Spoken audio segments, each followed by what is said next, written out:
The world of Euphoria is one of dazzling highs and devastating lows, a neon-soaked landscape where teenagers navigate addiction, identity, and trauma under the harsh glare of social media scrutiny.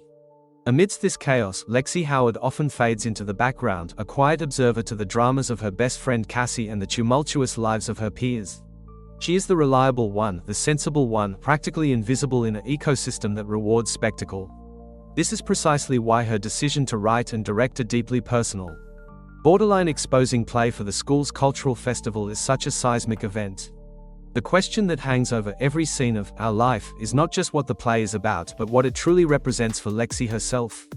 Is this sprawling, confessional production an act of passive aggression, a long-overdue catharsis, or finally, a desperate bid to be seen and recognized on her own terms? The answer, like Lexi, is complex and layered, woven from threads of resentment, artistic need, and a profound, aching loneliness. On the surface, it is easy to view Lexi's play as a masterpiece of passive aggression. For years, she has been the silent witness, the secondary character in her own life story. She has watched her sister Cassie spiral through very public romantic entanglements and breakdowns, she has endured the neglect of her mother in the face of Cassie's crises, and she has carried the quiet burden of her father's absence and addiction. The play becomes her megaphone. By casting actors to play exaggerated, often unflattering versions of her friends and family, she critiques them without having to confront them directly. The depiction of Cassie, in particular, feels pointed. On stage, Cassie is reduced to a boy-crazed caricature, her emotional pain played for laughs in a chaotic Halloween costume meltdown. This is not the complex, suffering sister Lexi knows privately, it is the public persona, amplified and mocked. Similarly, the portrayal of Nate Jacobs, though veiled, exposes his hyper-masculine fragility. This is Lexi weaponizing her observation, using the protective guise of art to settle scores and force her friends to see their own ridiculousness and pain from the outside. It is indirect, it is brutal, and it allows Lexi to maintain a veneer of innocence, she is just telling the truth.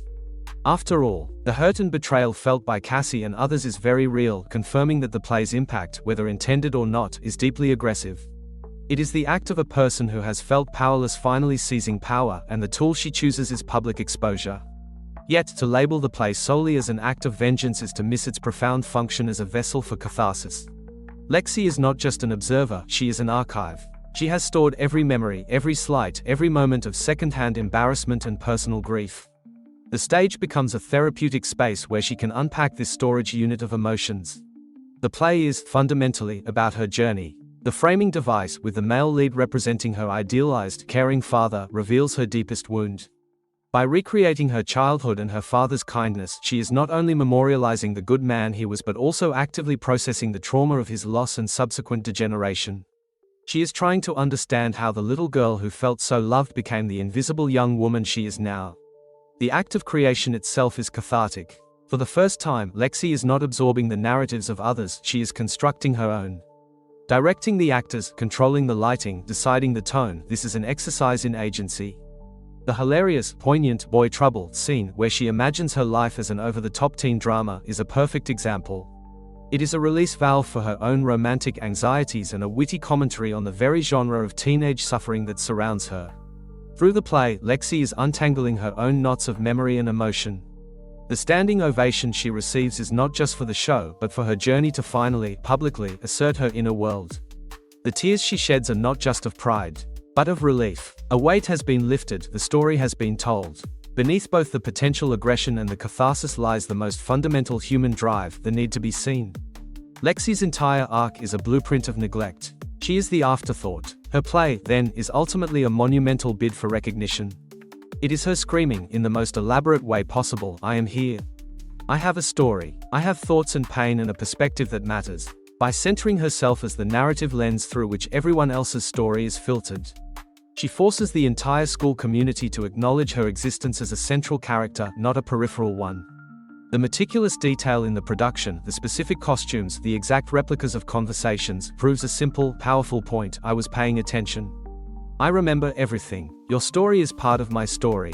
This is especially true in her relationship with Cassie. The play is, in a twisted way, an attempt to connect with a sister who has become a stranger. By putting Cassie's life on stage, Lexi is saying, I see your pain, even if you think I don't. It is a flawed and hurtful method, but it stems from a place of desperate desire to break through the wall between them. Furthermore, the play is Lexi's claim to an identity beyond Cassie's smart sister or Rue's quiet friend. She becomes Lexi Howard, the playwright, the director, the artist. The validation from her teachers, the applause from the audience, and most importantly, the respect from Rue all serve to confirm that she has succeeded. She has carved out a space where she is recognized for her own mind and talent. In the end, Lexi's play is not one thing, but all three simultaneously. It is a passive-aggressive strike born from years of simmering resentment. It is a cathartic purge of long-held memories and grief. And it is a brilliant, flawed, and unforgettable bid for recognition in a world that looked right through her. The genius of the narrative is that it allows all these motivations to coexist just as they do in real human beings. We are rarely ever pure in our intentions. Lexi's act of creation is messy, hurtful, healing, and triumphant all at once.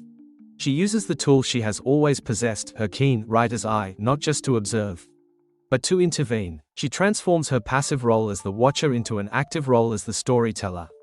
The fallout is immense, friendships are fractured, trust is broken. But something is also forged. Lexi steps out of the shadows and into the spotlight, no longer a ghost in the narrative of others, but the author of her own. Her play is a declaration that even the quietest voices have stories worth hearing, and that sometimes the only way to finally be seen is to hand your truth to an audience. Turn up the lights and dare them to look away. It is a messy, human, and ultimately courageous act of self-creation, proving that there is immense power in refusing to be invisible any longer.